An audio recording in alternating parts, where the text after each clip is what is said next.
3-րդ դասարանում։ Ունեմ մի քանի հարցեր կապված վերջին օրերի իրադարձությունները տեսնելով։ Առաջին հարցս ուղղված է հետևյալն է. Մերձավանի դպրոցում տեղի ունեցածի հետ կապված ինչպիսի քայլեր են ձեռնարկվելու, որ այլևս չկրկնվի։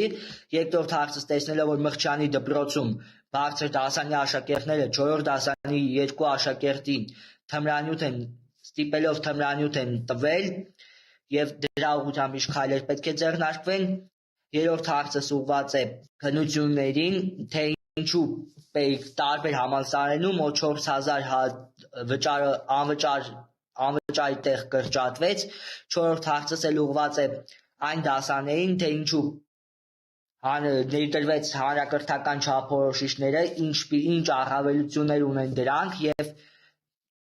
ինչպես տեղեկացանք մի քանի օր առաջ,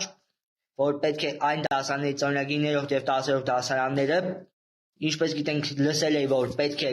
միասնական քննություն չեն հանձնելու, դպրոցի գնահատականներով են ընդունվելու համալսարան, տեղեկացան, որ դա տեղի չունենալու եւ 9-րդ 10-րդ դասարանցիները հանձնելու են միասնական քննություններ։ Ցանկանում եմ պարզաբանումներ տրամադրեք այս մի քանի հարցերի վերաբերյալ։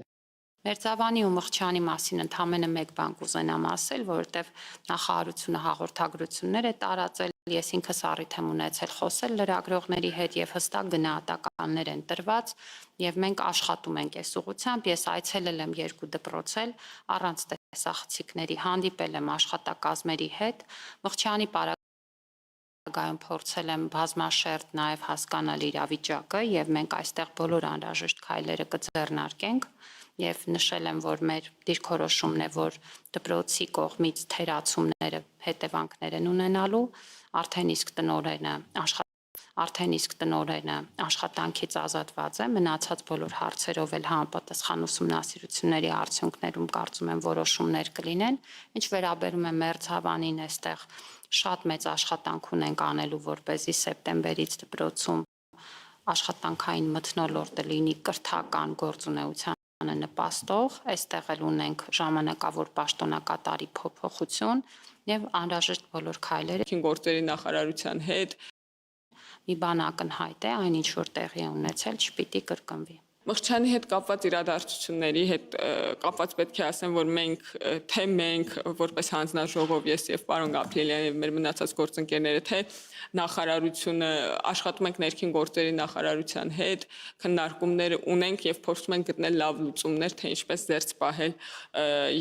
դպրոցական միջավայրերը, կրթական միջավայրը եւ ընդհանրապես ամեն ինչ զերծ պահել այս խնդիրներից, որովհետև ներքին գործերի նախարարության համար դա ոչ միայն հանրակրթության ոլորտի խնդիր է, այլ նաև ընդհանուր բոլոր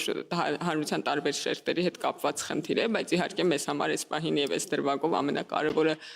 հանրակրթության ոլորտում երեխաների մանավանդ իրավունքների պաշտպանության ոլորտում այս աշխատանքն է, ես նաև հանդիպում եմ ունեցել այս թեմայով մարդու իրավունքների պաշտպանի հետ երեխաների իրավունքների պաշտպանության կոնտեքստում մենք ունենք մի քանի որպեսզի կարողանանք հասկանալ արդյոք երեխաները ներքաշված են այսպիսի հարցերի խնդիրների մեջ թե ոչ, բայց այնուամենայնիվ ես վստահ եմ, որ սա շատ մեծ մարտահրավեր է, որը միայն հանրակրթության ոլորտի բարեփոխումներով չէ, որ պետք է փոխենք, մենք նաև ունենք ազգային անվտանգության խորհրդում թմրանյութերի դեմ պայքարի ռազմավարության գործընթաց, մշակման գործընթաց եւ տարբեր ոլորտներում առանձին անդրադարձ ենք ունենալու սրան եւ հույս ունեմ այդ ռազմավարության շրջանակում այնպես կհասցեագրվի խնդիրը, որ մեծապես կնպաստի նաև հանրակրթության ոլորտի խնդիրների լուծմանը։ Շնորհակալ եմ։ Տիկին Անեսյան, այնտեղ պարզապես մի թիվ հնչեց, արդյոք